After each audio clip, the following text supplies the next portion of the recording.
Matt and Luke's Sci-Fi Sanctuary.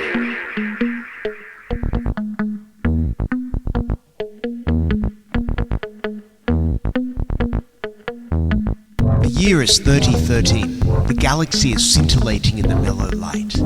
Two galactic pilgrims seek out vistas in the samurai future to bring forth the unity of the cosmic shaman. Opening the door of the pantheon of mystics, the evil sorcerer wizard powers the engine of science, seeking to forever alter the sacred balance, traveling on effervescent balls of summer fire. This week, Star Trek Generations.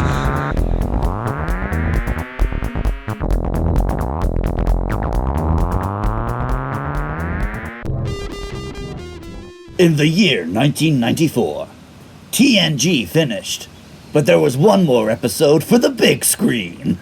Yeah, they. I think they had their wrap party. Oh, we're finished, and then they had a report to work the next week. Yep. For this. Yeah. I mean, we'll get into it, but there's a big difference between how the TOS movies feel so different from the show. But this really does feel like you're just watching a slightly bigger budget episode of the show at times. Yeah, it is the show, right? Yeah. I mean, by first contact, at least they have new uniforms and new ships. So it's been a couple of years. Yeah.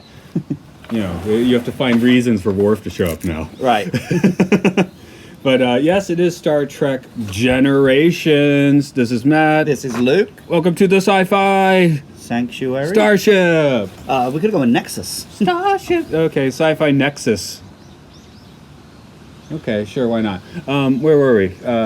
Anyway, yeah, we're coming to you from the distant past here, to be perfectly honest. Yeah, as we record this, we haven't even put up our Star Trek 5 episode, and we're doing Star Trek 7, so... It's tomorrow. Yeah. Comes out tomorrow. But yeah, we need to have this one in our docket, so here it is. This was one of my... I think this was the first time I got, 5 I said I got the pre-release. I think by accident. Right. This one was very much on purpose, where it was a week or two early, and we got out to see it. And the trippy thing is, we'd just seen All Good Things, the final TNG episode, a couple months earlier. I mean, yeah. It was it's exciting that TNG's going to the movies, but it didn't have any build-up to speak of. Yeah. See, I'd always imagined at least there was 2 years between them. But I guess it's because I was thinking of First Contact as the first TNG one. Yeah, because this is the TV show. I think even the script is... They got the writers of the show to do a movie, yeah. No, they did All Good Things and this at the same time. And I remember the writers being they were actually getting confused, what was in what. Right, because they took the crashing Enterprise was going to be the cliffhanger of All Good Things, till they found out it was the final season. And they moved that scene to the movie. Oh, okay, that would make sense. Yeah. Can you have a cliffhanger for the movie? Is that too lame? That's pretty lame. Yeah. I mean, these days they all do it, but... Yeah, I'm not a big fan. Oh, you mean the episode ends with a cliffhanger for the movie? Yeah. That's fine, I think. Especially if the movie comes out a few months later. Yeah. But yeah, we had to I'm pretty sure we had to wait less time to see the movie after the final episode of TNG than you would have for the next season of TNG. Right. It was really quick. There was some fun about it. I know Entertainment Weekly had their exclusive Star Trek issue, which still sticks in my mind for a lot of my Trek trivia and that sort of thing, and how they rated the episodes and so forth. I don't think I actually have it anymore, but yeah. This is the first one I can remember. I don't think I definitely didn't see it in the theater or anything. I was too young for that. Are you talking just TNG or? Well, because I remember I was already a fan of the shows, and the idea of this film was the most exciting thing. Kirk and Picard are going to be on screen together. It's going to be the best shit ever. And we'll get into whether it succeeds in that or not.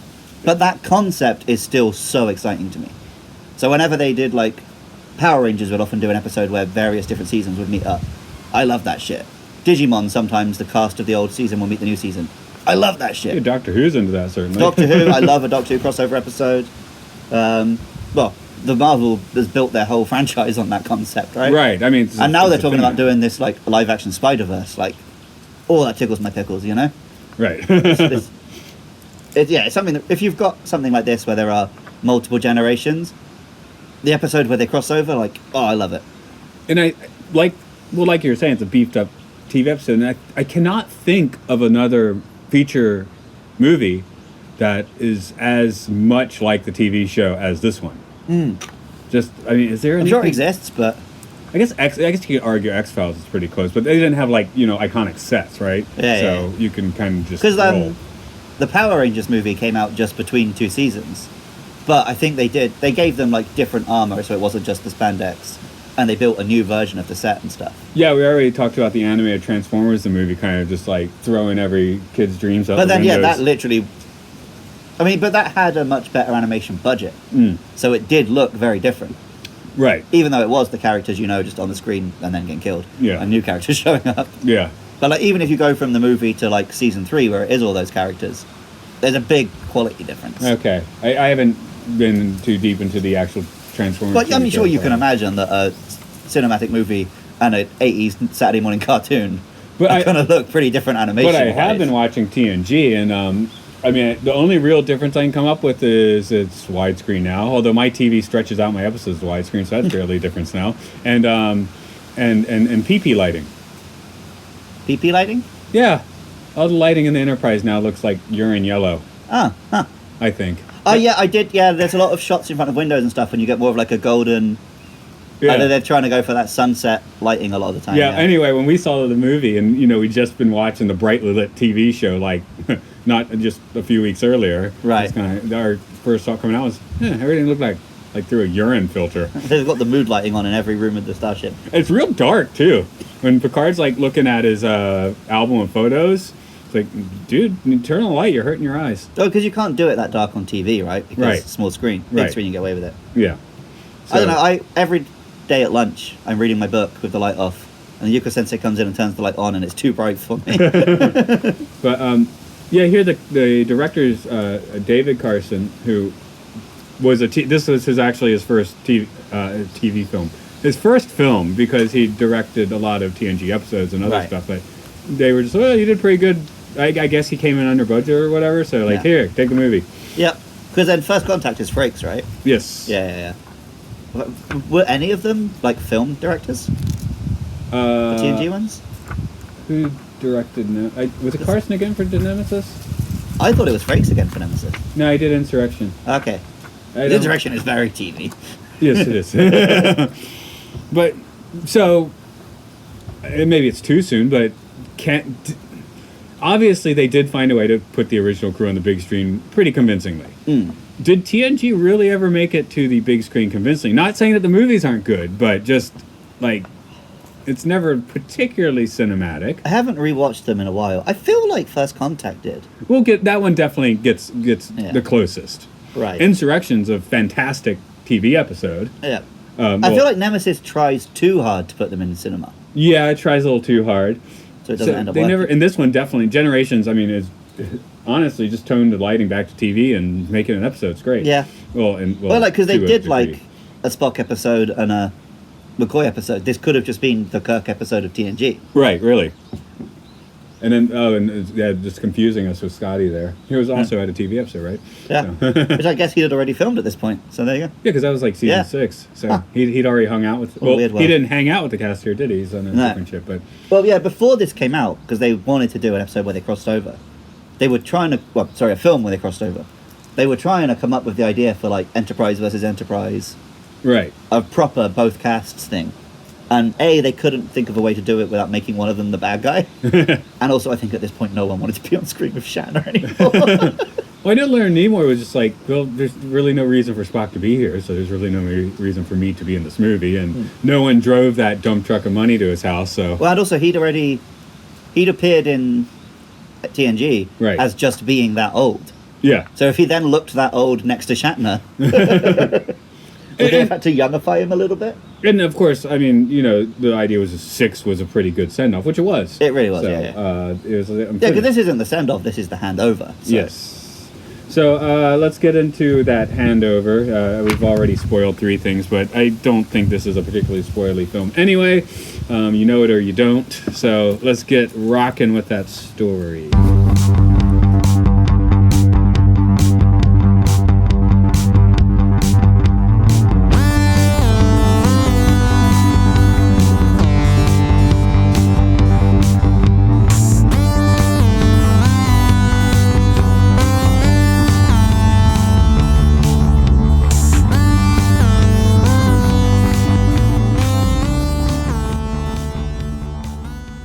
In 2293, James T. Kirk, and those actors still willing to appear on screen with him, are attending the maiden voyage of the Enterprise B. The ship answers a distress call despite being barely operational and holding only a skeleton crew. They manage to save dozens of survivors from some refugee ships, escaping a strange ribbon of energy, but Kirk is seemingly killed. An episode of TNG then ensues. In 2371, the crew of the Enterprise D are enjoying some pretentious bridge crew activities aboard a sailboat. Picard receives some distressing news, and Data inserts the emotion chip. Answering another distress call, the D crew encounter a science station in jeopardy, aboard which they meet Dr. Soren. Soren was among the same crew Kirk rescued, is one of Guinan's race, is working with some Klingon revolutionaries, and is desperate to return to the Nexus. Picard beams down to a planet to attempt to stop Soren destroying its star, while Riker and the crew battle the Klingons' out-of-date bird of prey, which unfortunately knows their shield modulations. While Riker is victorious, Picard fails and enters the Nexus. Here, Picard has a creepy Victorian family, but what he really wants is help defeating Soren. He finds it in the form of James Tiberius Kirk. After convincing Kirk that none of this is real, the two of them return to Soren's planet and are able to defeat him in a geriatric brawl. The star is saved, but Kirk, the Enterprise, and the Picard family line are all doomed.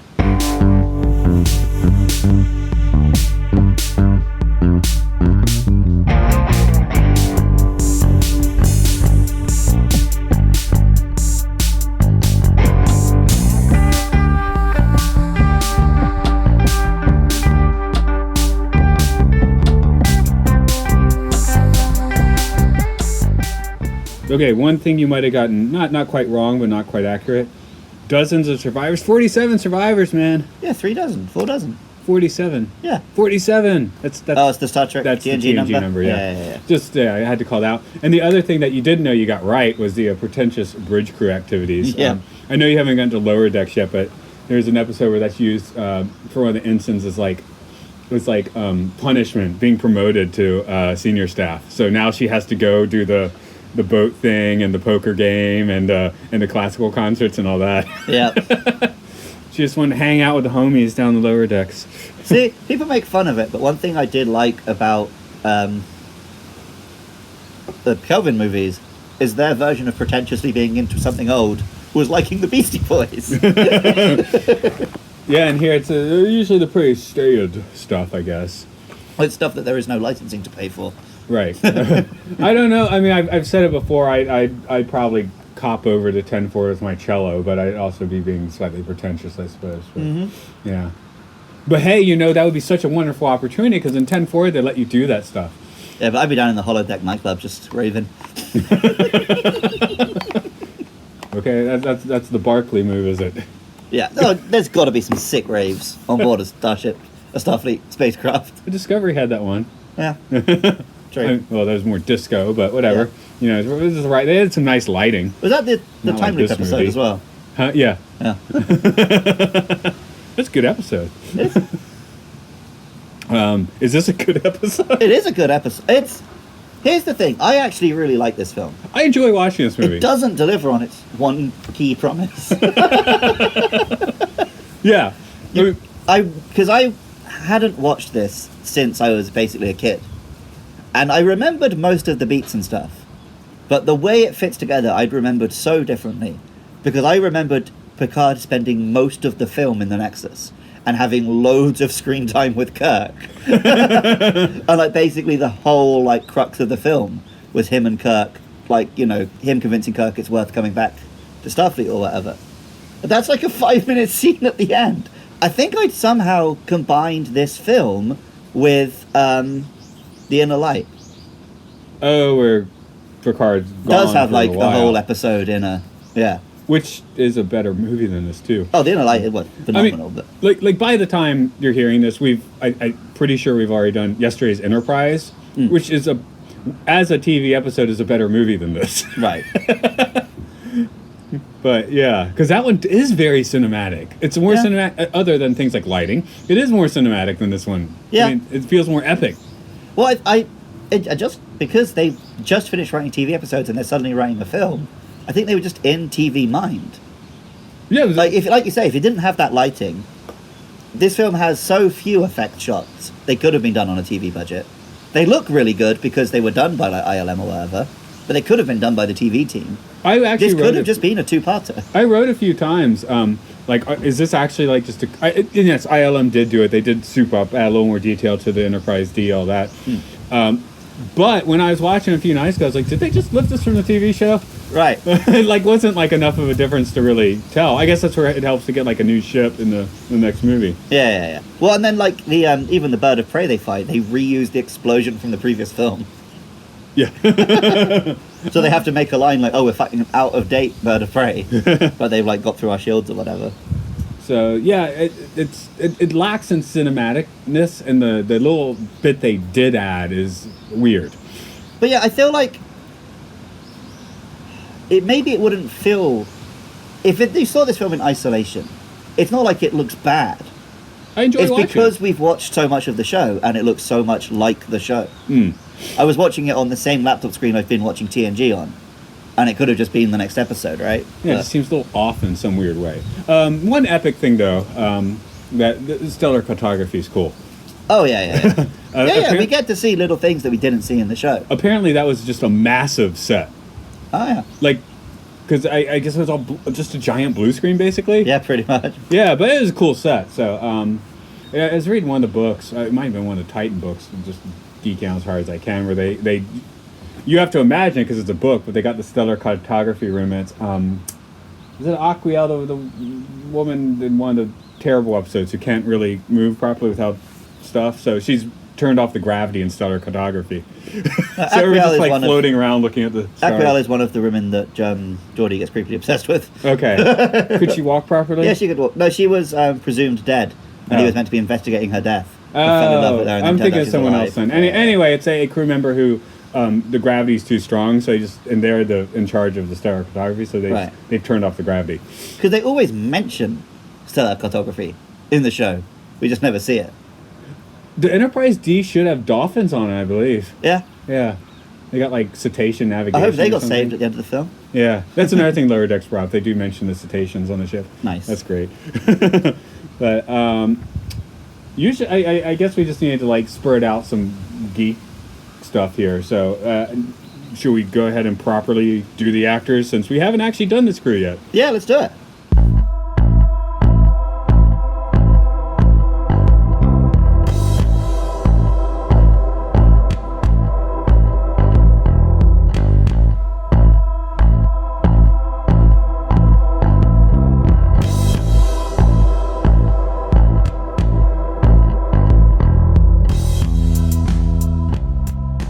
So I'm not sure the actors of the original crew that show up necessarily were the ones that wanted to be around Shatner. I think they're the ones that were like, yes, I'd like this paycheck. Yeah, that's probably. Well, I feel like with Chekhov, he didn't really care either way, right?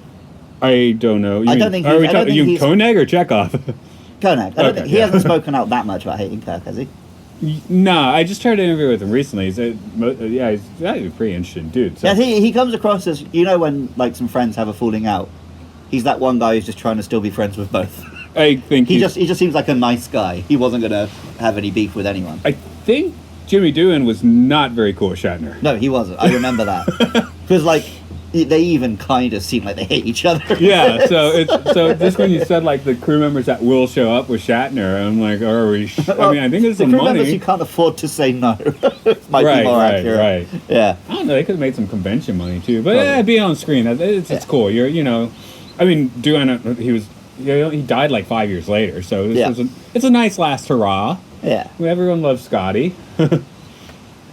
But then, yeah, it's not. We can't really spend too much time talking about the TOS crew because we've done 5 films of them. They don't it's do like much. a minute. I think we're good. Yeah. Who's your favorite actor? Of all time? Yeah. Well, if it's not Arnold Schwarzenegger, it's Patrick Stewart.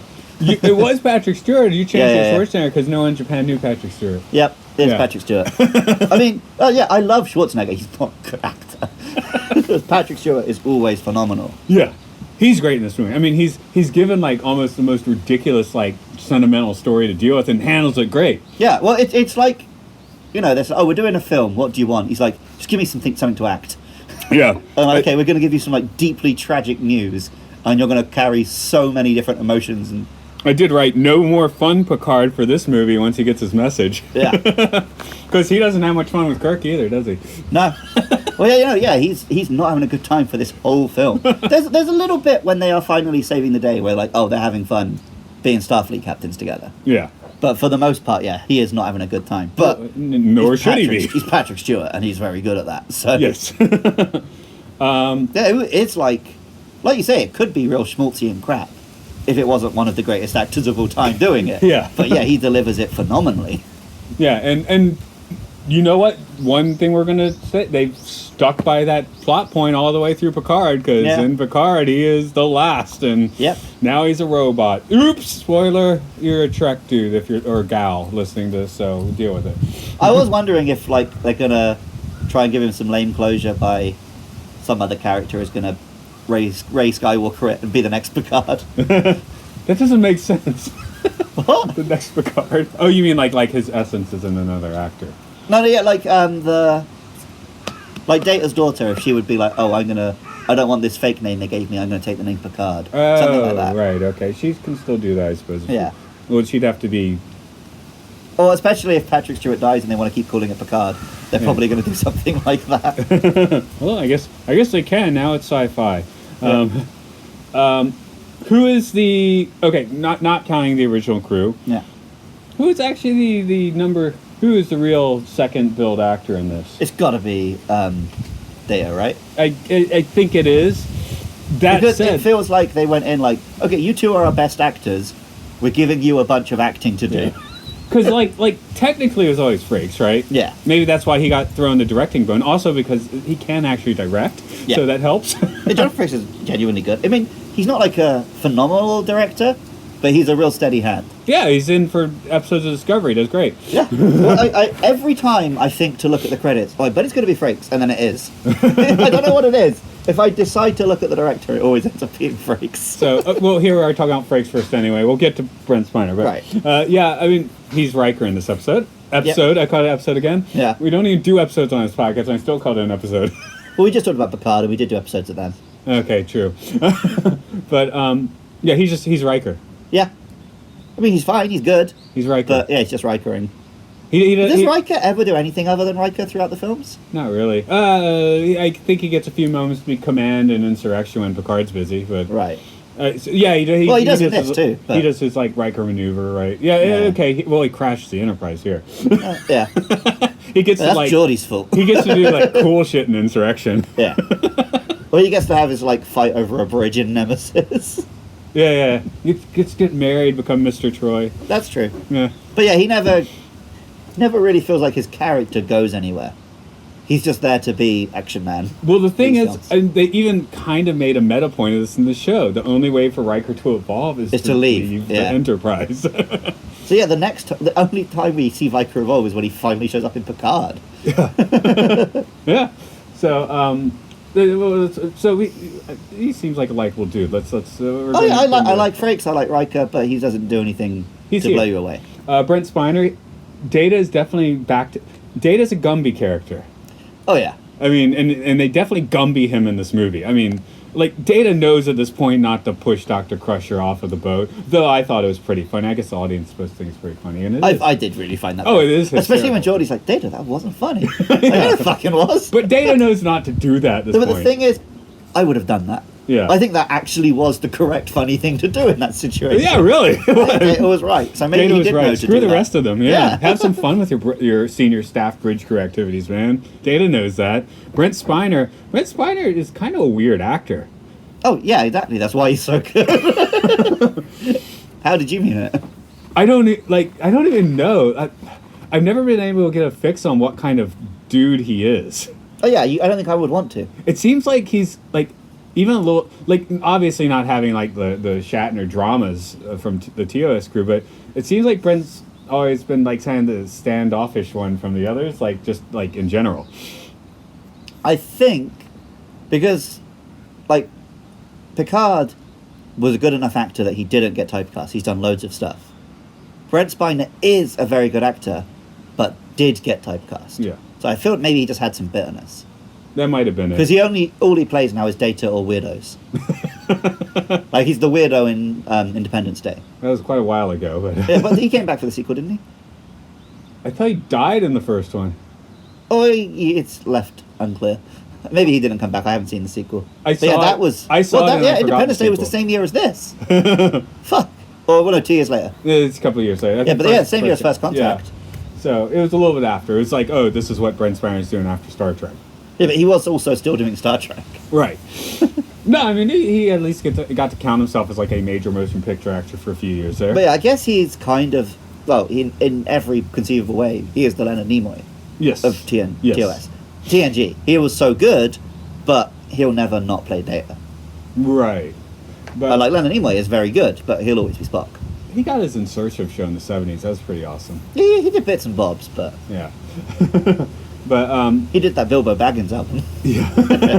oh, Brent Spiner did that jazz album. There's lots of weird Trek music out there for you. Yep. But yeah, I mean, in this one, Data is comic relief, essentially. He is. The emotion chip thing, I guess, should be the next, like... They play it for comic relief, I guess. I guess they already played it for drama in the TV shows, so now they're playing it for comic relief. Yeah. Again, that's something they continue to own up through the next couple movies. I Yeah. guess he was able to turn it off later, but it was still like, oh, yes. Yeah, I Data's guess still these doing films never do the hitting the reset thing, Yeah. which I felt like the TOS films kept trying to do. this. In fact, Nemesis has no emotion, right? So those 9 books to like try and explain away Nemesis had like Data making some kind of decision Star's fleet didn't like because it was a motion chip and like forcibly took it out. Huh. So Insurrection Data's being weird, but I can't remember if he has the emotion chip. I think he does. He's probably just used to it at that point. Yeah. So yeah, but anyway, that's here. But yeah, Nemesis is a weird. We'll get there one day. I was about to sit here and say, oh, the emotion chip's the next like move for Data, like Riker leading the Enterprise. But yeah, they play it for comic relief and you know he gets the But one Data's often been comic relief. right. And like the only time he's not comic relief is if it's a fully Data episode. And this episode, film, whatever, is a Picard one. It's the It's B not plot. a Data one. Yeah, So yeah, if it's the B plot, it's got to be a joke. Okay. There are, of course, the other actors. LeVar Burton. Just barely though. I said LeVar LeVar Burton Burton. first, so we can do that. Yeah, I mean he's kind of just here to be captured, and they use his visor, right? And But- it's like a weird Roots throwback. yeah. That's kind of creepy in a Star Trek movie, I guess. I don't know. Yeah, he has a very fascinating career too. Reading Rainbow, Roots, and Star Trek. Yeah. That is a strange, all of them iconic and a really strange combination of. He still things. does reading stuff to this day. Yes, on the podcast. He does, yeah, he's on the So LeVar Burton reads. So Yeah. and I'm that's not really my thing of podcast, but if you do like the narrative podcast, it's a pretty good one. So And of course, showing up in Community. I didn't see much Community, but sure. Donald Glover's character idolizes LeVar Burton and eventually goes off to sail around the world with him, and they Ah. both die in a storm. That's great. And it comes up like headline: LeVar Burton and some other guy dead. Okay, Gates McFadden, you want to say anything? She's fine. I like Gates McFadden. Yeah. She's Okay. fine. Yeah, Also, she's fine. she's 40-something fine. I'm 41, so sure. Yep. Michael Dorn, he's Worf. Worf gets more things to do later. So, when did Worf move to Deep Space Nine? Right after this. Right. Yeah, because I remember in First Contact they have to make a thing of him coming back, right? Yeah. Whereas in this one, yeah, he's just there. Yeah. Because it's like a week 'Cause later. I almost assumed that the scene was him leaving, right? It was just him getting a promotion, which Yeah. I guess was them laying the ground for him leaving. But Yeah, because he's promoted when he shows up. But yeah. I think it was might have been like a full year after this, to be honest. Yeah, now that I'm thinking about it, I think it was like a year after. right, So they weren't really thinking about it at the time. Marina Sirtis, she's an actress that she almost never gets her due on Trek, which is a bummer because she's pretty groovy. yeah. But I mean, here she is literally there to be the counselor. Yes, which is her she job. does, yeah, It's better than the computer voice job. So yeah, Malcolm McDowell. Let's sink our teeth into something. yeah. He's chomping some scenery. I honestly, I'm not going to put this near the top of my Trek movies, but I think, there's Christopher. Okay, after Khan, it's definitely like, I'm gonna have to put Malcolm McDowell above Christopher Lloyd. I really like Plummer. He's good too.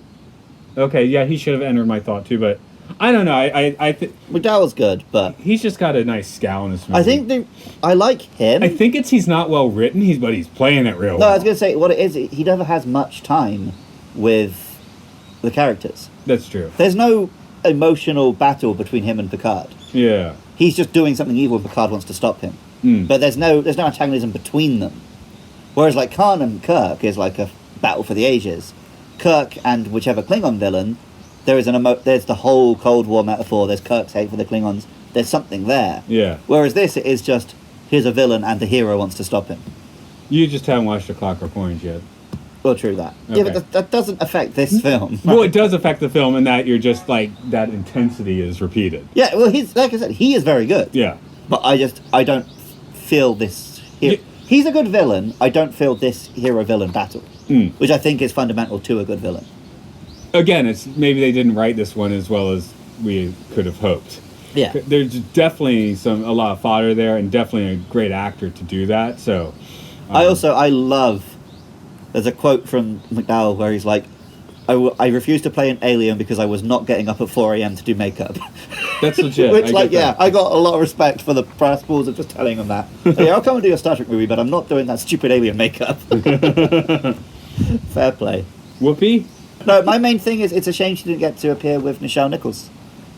Yeah. Because she joined Star Trek because she left her, right? Yeah, that. So if Nichelle had come back in some way, it would have been great if she could have at least I guess just... she did. Well, they wouldn't have though, because the only person who got to interact was Kirk and Picard. Anyway. No, but she was in the... Right, she was in the refugees at the yeah. start. So she could have had a little... Yeah. She could have had. If Nichelle had been there, there could have just been a little moment where she like puts her hand on the shoulder and tells her she's alright or something. She probably had some pretty good reasons for not being there. I know, but that would have been nice, right? Yeah. I like Guinan stuff, but I feel like this film feels like it should be, you finally understand Guinan. And I still kind of don't. I think it's kind of like we're making a major motion picture. We can put Whoopi in the credits. Let's put Whoopi in the credits. Yeah, I know. I mean, she definitely has some episodes where she's a little more substantial. Yeah, but they feel like, because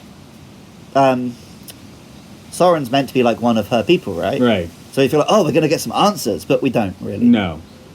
Also, they fled the Borg and were found by the Enterprise B? Like, so how close were the Borg to Federation space at the end of Shatner's lifetime? Kirk's lifetime. Yeah. That doesn't... It should have been pretty far. But I guess, maybe they got through a wormhole or something stupid, I don't know.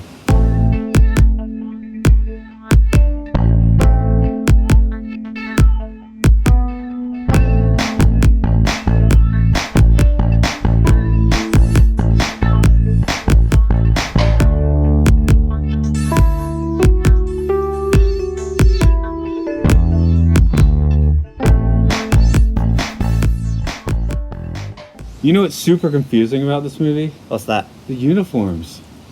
Because it doesn't look like they should be big screen uniforms? Well, they start off, they're all in their TNG uniforms, and they, like, some are now wearing the updated ones, and some aren't. It's like, shouldn't there be, like, a memo, like, on this date, please start wearing the new uniform? I don't know. I mean, Starfleet loves new uniforms, so maybe some people just can't be bothered. It's just like in every other Trek, it's like, change, right? Maybe no, but Enterprise, Discovery. You get, like, Pike still in this uniform, Discovery are in that uniform. It starts to acknowledge it a bit. Yeah, it's a lot later, too, but it's not quite as disorienting as this one. Maybe it's, like... And then at the end... Maybe people just think, like, you know what? I'm going to give it a week and see if Starfleet sticks with this one. Then I'll get fitted for the new uniform. Well, they've been sticking with it for 2 years on Deep Space Nine already. Yeah. And as soon as First Contact came out, they switched... In the middle of the season, they switched the uniforms on Deep Space Nine. Huh. It wasn't even like the start of the season. Like, in the middle of Season 5, it's like new uniforms. Huh. They actually get a cool plot point out of that, because one character is actually supposed to have been away for a while, so when he shows up again, he's like in the old uniform. So that's kind of cool, but... Nice. Yeah. Anyway, I made lots of notes about the uniforms, because I do that. I think that's talk also a about big fashion. reason why it doesn't feel as cinematic. Is because we never saw TOS uniforms in the TOS movies. Right.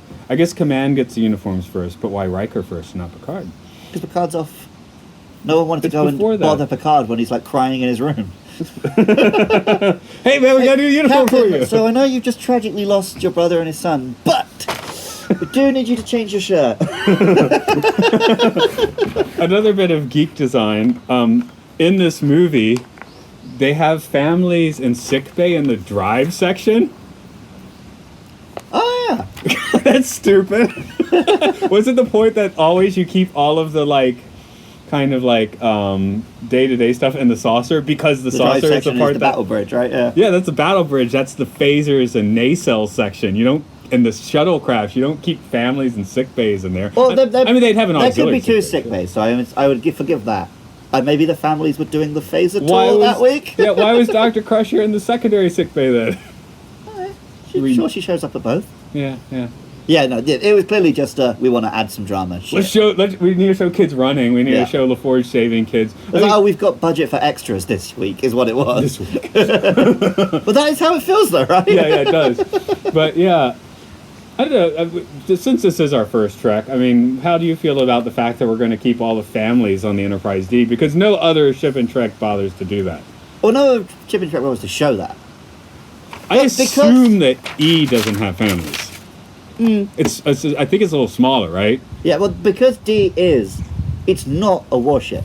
Right. It's a science vessel which is spending, like, decades in deep space. Right. People are going to have families. But the Enterprise never spent decades. It would go out for a few weeks and come back and do something in Starfleet again, you know? Right, but people live on there. And when Next Generation... The crew are spending decades on there. Yeah, when Next Generation starts, like, obviously, you know... It's super Roddenberry, so... Yeah, and Starfleet's in, like, this Halcyon era. Like, the next Enterprise, the impression I had is there are no families on it, because now this thing has to go, like, battle the board, you know? Yeah. So, yeah, I feel like that is... I always thought it made sense. It makes sense, but it definitely comes across as weird in this movie. Yeah, like, it would have come across super weird if they still had them in the next movie. But like you say, it doesn't seem like they do. Right. It seems we're back to being... Because at the start of this movie, they're not doing any of that stuff. Yeah. They just happen to have to go and do a rescue mission.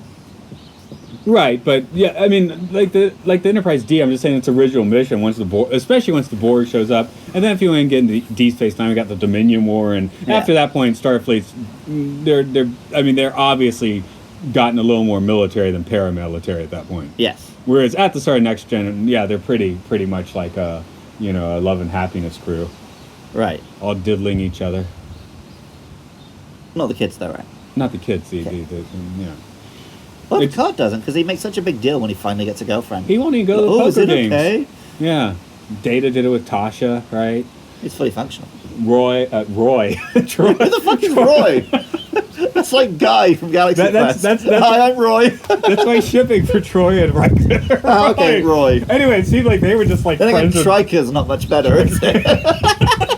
Anyway, the show just showed they were like friends with benefits the entire time because Riker and Troy could both go run off and diddle whoever they wanted, and then when they were bored, go meet up again. It seemed. Oh yeah, no, it's the 25th century. You can do that stuff. LaForge. More power to them. LaForge was constantly thirsting after chicks who weren't interested because they were freaking holograms or something. Yeah, LaForge is always barking up the wrong tree. No one gives enough credit to the fact that Geordi LaForge is a creep. It's because LeVar Burton's so likable. I know, but he's playing like such a weird little incel whose best friend is an emotionless robot. And he acts surprised about it every time. Oh, Data. And they don't get along quite as well in this movie once he gets emotions. Probably because it's malfunctioning. He just keeps laughing like a goon. But I don't think the chip is malfunctioning. I think it's just he can't after handle it. that long without emotions to suddenly have them. Yeah, he would find it weird. Well, he does say it like fuses, you know? Yeah, well, that's just why you can't take it back out. Right. But I guess it's still functional. Also, yeah, because it's like when a 3-year-old child learns about jokes for the first time. Oh. It constantly thinks that you're going to find the dumb shit he finds funny as he does. Like Mr. Tricorder. I love the fan theory that Wesley Crusher is actually Picard's son. Okay. Makes sense. Yeah. Keep it down low because you don't want to besmirch Jack Crusher's memory. Well, Picard is very much his father figure. Exactly. So why not just, it's kind of a fun bit of record. And also just kind of, you got to tarnish Picard a little bit. Well, the new show does quite a bit of that, right? Not really. Well, not his core, but they definitely show him as a much more flawed, like his But his biggest flaw was that he was too prideful. I guess prideful, but also too Starfleet. Yeah. Too Starfleet. Well, that's what makes all the Star Trek captains so good. They represent the very best of Starfleet, which actually Starfleet isn't quite that. Yeah. But they are.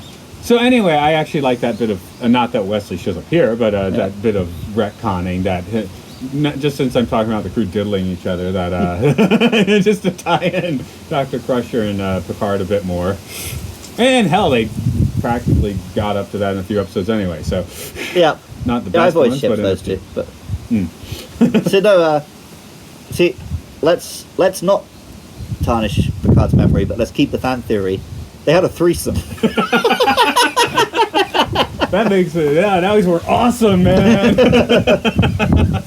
She was a double stuffed Oreo, so you don't know who's dad. She's not... Right, she's not quite sure which one. They decided it was best never to check. But then, when Wesley starts losing his hair in his 30s, they know what's going on. Oh, Will Wheaton still got some hair, so... Also, that comes from the mother's side. Yeah, okay. I forgot what we were talking about. Oh, what did Wheaton show up in recently? It was really surprising. Oh, me and Rob were watching the Harley Quinn cartoon. Oh, like his voice is there? He's a voice actor in that. Okay. That's actually also legit really good. Yeah.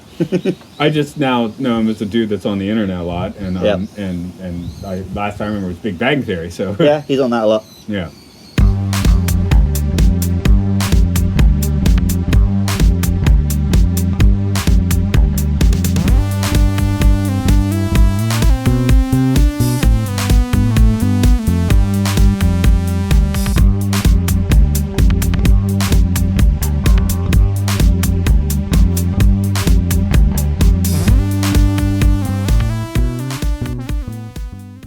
Godzilla and Kong, Alien and Predator, Batman and Superman, Kirk and Picard together at last on the big screen.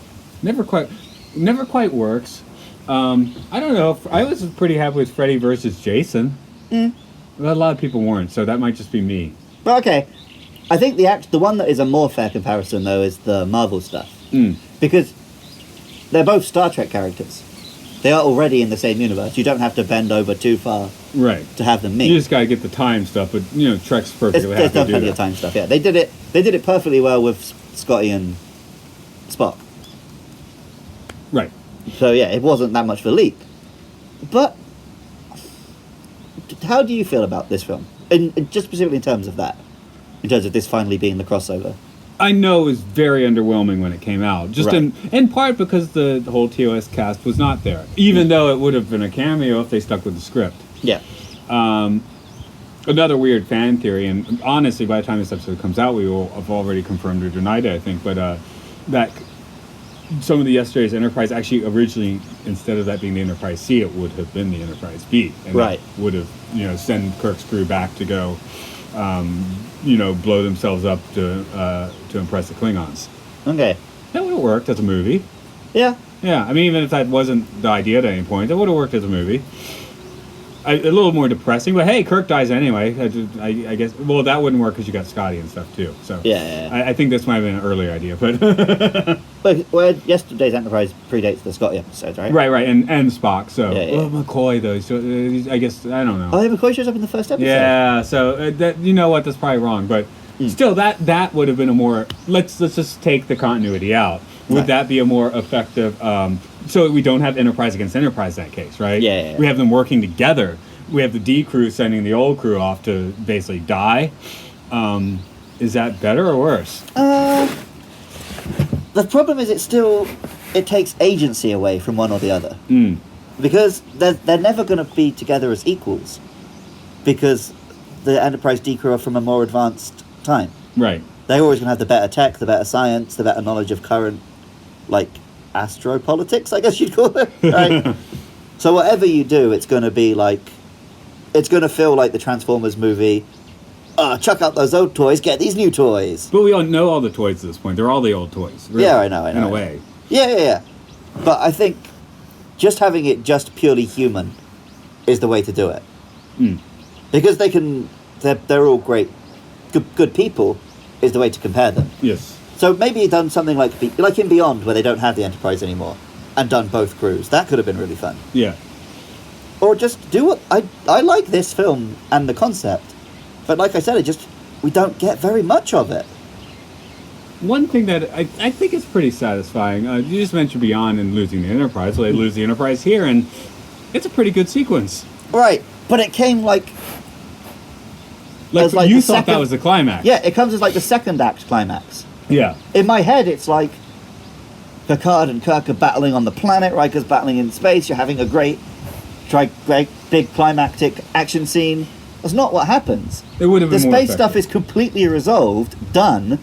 Then the Picard plot kicks off. It's weird. just weird. Yeah, it's just weird storytelling. Again, they structure it like a 2-episode thing, didn't they? Yeah. That would be where the to be continued would be. It didn't would be have- when the star explodes, I guess. Yeah, it didn't have the cinematic structure. It had a 10-act, 2-episode structure, basically. Right. Yeah. So that is a flaw, and that is usually the criticism for most TNG movies. Well, they wouldn't have been bad episodes, but as movies, they're a little wonky, except for Nemesis, which is wonky in many ways. Yeah, that's. It does have a very young, handsome Tom Hardy, though. It does. No, see, I don't feel like he's handsome yet. No? In Okay, he needs Nemesis. age. Okay, Yeah. sure.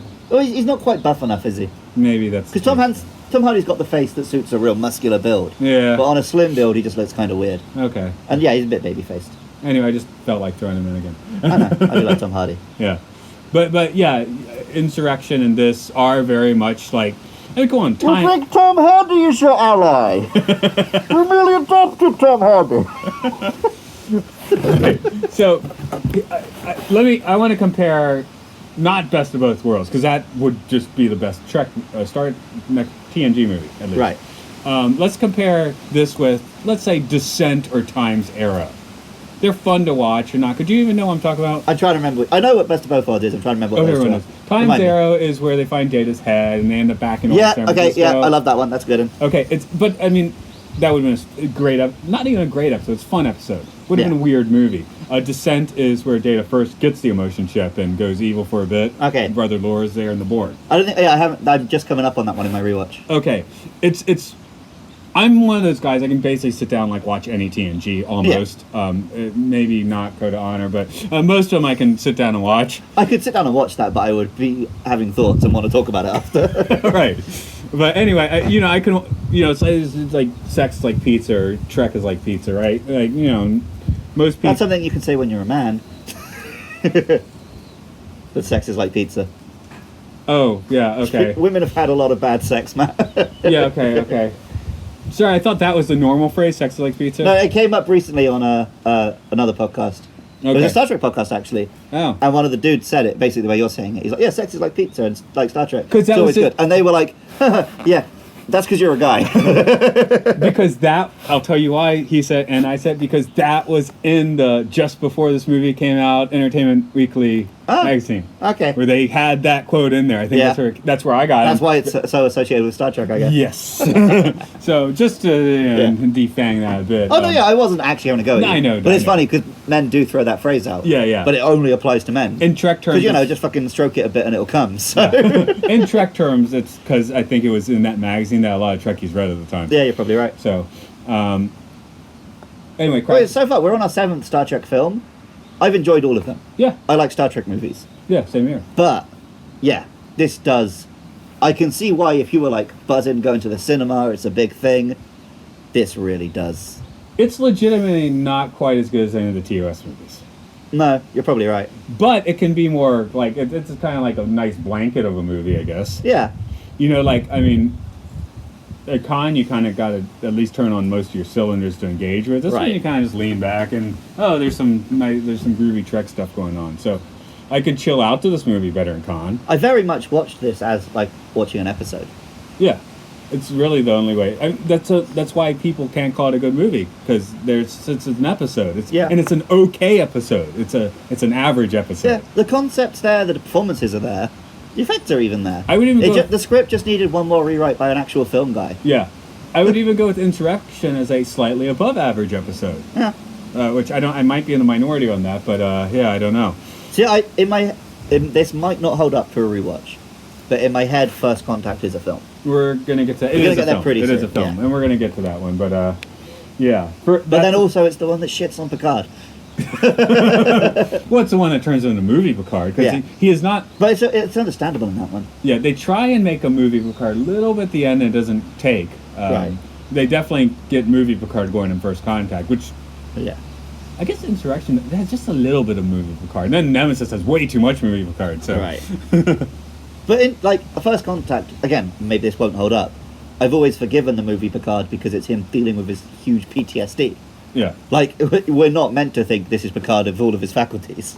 Yeah, this is a kind of screwed up. Like, that Picard might be like, I guess I'm just going to stay in this creepy Victorian house. Okay, but here's the thing. So, to go back to Shatner himself, for this film, had he gotten over his ego? Because he's clearly second billing to Picard. Yeah. He's a minor role. He has a death at the end. He's not really the big damn hero. That's Picard who finally finishes it off. I remember reading in the movie memories that whoever he told the story to, but that he had forgotten to grow his Kirk sideburns before the filming of this, and had to like put on the fake ones. Like his daughter's like, "Where's your Kirk sideburns?" Oh crap! So he might have not been like 100% invested, Yeah. I mean, you give him enough money, and once again, 6 was a nice ending. Yeah. So hey, do this. Why not? Right, but I could imagine if it had been like. Well, it was only like 2 years after 6, right? Yeah, like 3 years. Yeah. But yeah, because it feels like 6 Shatner would have been like, no, I'm the star. Well, you do know the opening deleted scene? No? The opening deleted scene has Kirk, like free diving from space. So he gets like this big manly scene. You kind of like climbing the mountain to start with. I think it's actually filmed. I think you can actually. I think I've seen it.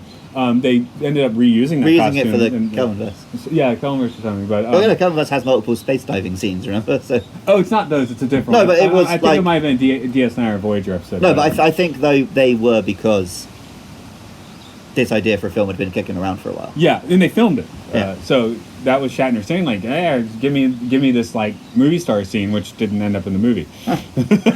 and they did after the test screenings redo the ending.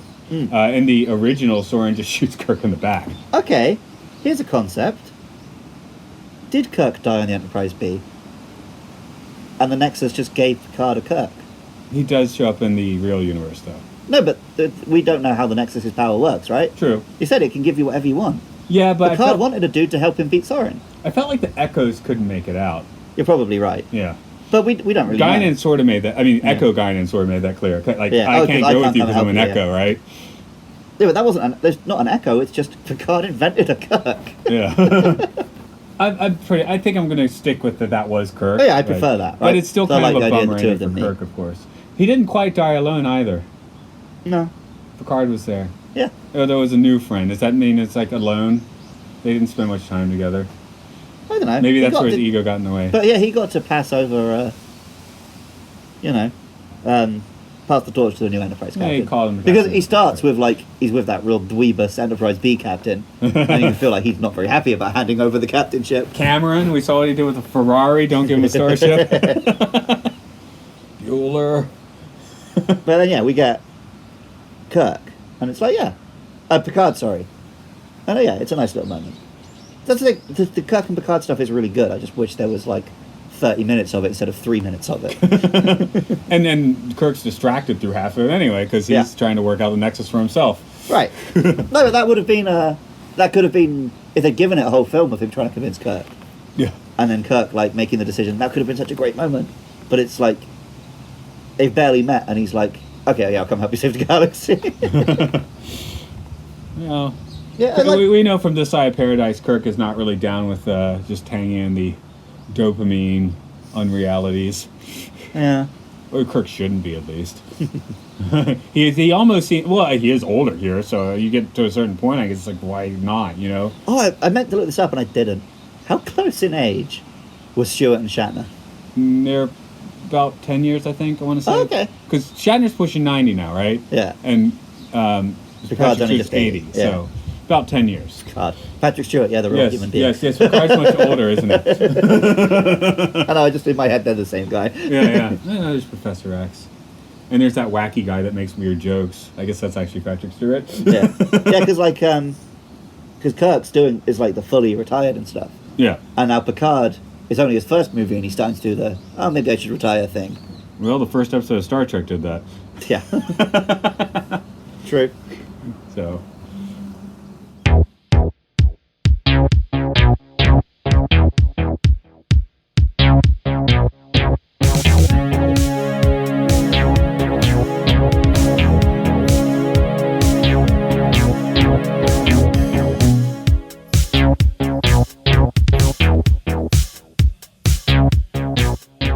So I'll pose the question a little differently. Does this hold up if you're not a hardcore Trekkie? Well, I was going to say, I think this holds up better now than when it released.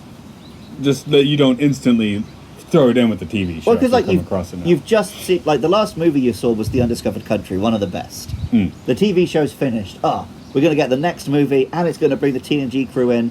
Kirk's going to meet Picard. It's going to be the best thing I've ever seen in my life. And let's not forget, All Good Things is also a better movie than this, Yeah. even though it's a TV show. So you're like, I could imagine the excitement going into this. I was 4 years old when I was excited. I was hearing about 15, and I was definitely on the wave. And yeah, it is disappointing.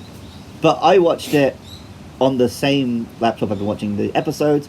It's just another episode. It's really good. So yeah, maybe you do need to be a hardcore Trekkie. Yeah. Because yeah, I wouldn't, like our friend Matty wants to watch some Star Trek. I'm not going to put him down in front of this. But if you're watching the show and you can easily just click over your mouse and go on this now instead, yeah, it's fine. It's nice. It's good. No, I watch this regularly. I mean, I got the VHS when it came out. I mean, I was one of those new release purchase guys anyway. You know, I had it on DVD then, I think. Actually, I'm not sure, but I got the Blu-ray set. Here's one of the things with my Blu-ray set. I got a used one. Someone is skipping, right? Like I couldn't watch Generations anymore. So there went several years when I just didn't watch Generations, and then I watched it. And I like this. It's fun.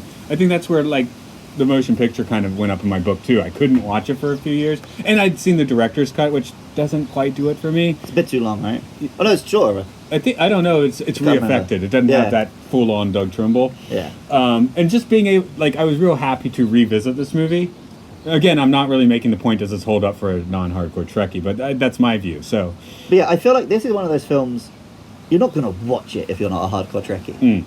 This is not trying to be anything other than some hardcore Trek for hardcore Trekkies. They could make those movies in the 90s, I guess, because they can't now. Yeah. The Kelvinverse definitely does not walk this walk. No. It's Trek for people that never heard Trek.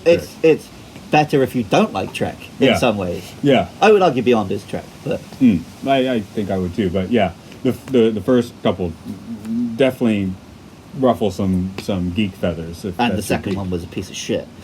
Yeah. It's not even a good film outside of Star Trek. I'm gonna have to. We'll be revisiting that at some point. That's gonna be that's my new Ready Player One. Is it? Okay. No, I definitely I don't feel hate it that anywhere badly near about on that level. Yeah. Okay. See, No, I think it's a bad film. I don't think it's a hateful piece of fucking crime against humanity. You gave me a whole podcast. Don't let me go again. I shouldn't have brought it up. I'm angry now. Let's just put that back. Oh, yeah. Okay. Put that thing back where it came from. Also help me. There we go. So putting Generations back where it came from is it's a very 90s film. It existed at a time where you could be medium budget, which doesn't exist anymore. True. You have like little indie art house things, or you have the budget of a small nation. Yeah, I was Trek geeking when this came out, and I was like, really? That's the budget? Shouldn't it be bigger? Yeah. But that's my own bias coming in there. So it's nice you can make these now, because that's why Kelvinverse couldn't keep spitting out movies. They have to be these like massive productions, you know? Yeah. It's the Bond franchise always makes this mistake. Because they do well, it's like, well, the next one's going to be bigger and better. Well, you can't do it for 50 years. No, so you need just give me a tight little spy film. I guess that's Batman as well. Yeah. They keep trying to make Batman bigger and better. And the new one looks good because they're not doing that. Yeah. Here's a little crime caper. Well, Nolan pulled it back at first. But yeah, then they had to get bigger. So, because if anything, I guess that's Dark where- Knight is smaller than Begins. Okay. Well, the length certainly isn't. No, but like... And the story certainly isn't. But yeah. No, but it's epic in like a human way, whereas Begins is like, oh, here's a freaking super weapon that's going to destroy Gotham. Yeah. Which Dark Knight doesn't really do. And with Bond, I guess that's why honestly, I don't like Skyfall as much as everyone else, but I guess that's where people like Skyfall. I kind of dialed it back a bit. No, Skyfall went crazy. Yeah, but the ending was just like Home Alone. Yeah, but it had like all kinds of train crashes and gadgets and stuff. Okay. Whereas I like Casino Royale, where it's just a poker game and a gunfight. Like, Yeah, well, that's the book that's anyway. Bond to me, right? Yeah. I was just thinking of the Home Alone segment in Skyfall, I guess. Yeah. But that's still like, he has to take out like 30 bad guys. Yeah, Like, they but blow up MI6 and shit. So.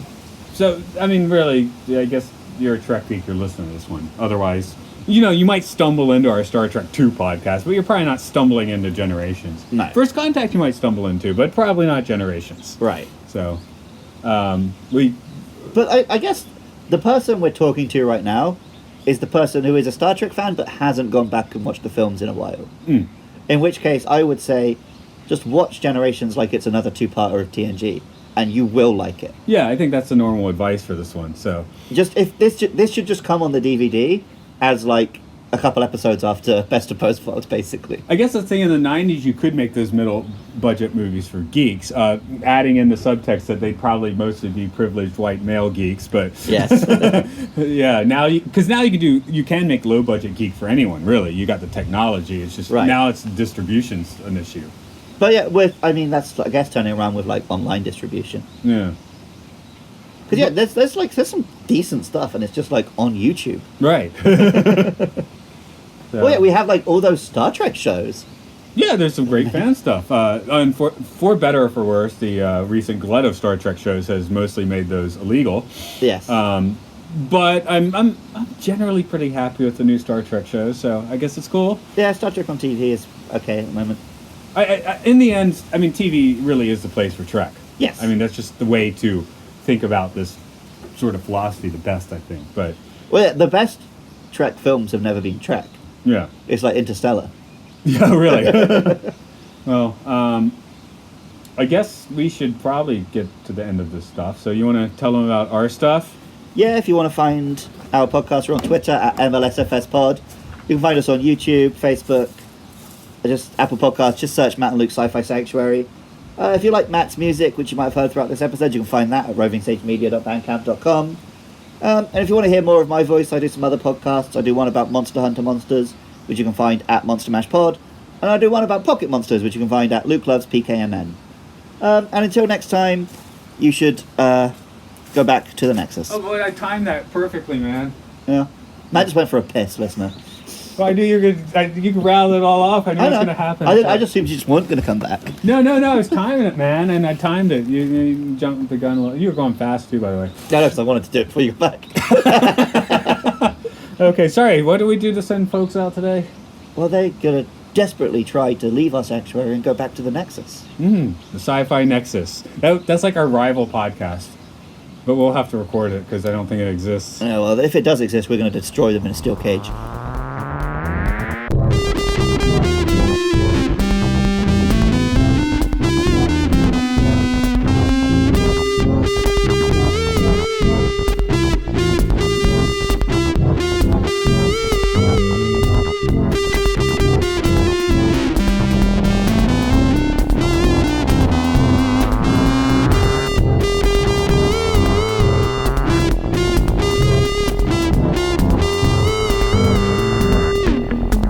Next week, Noah.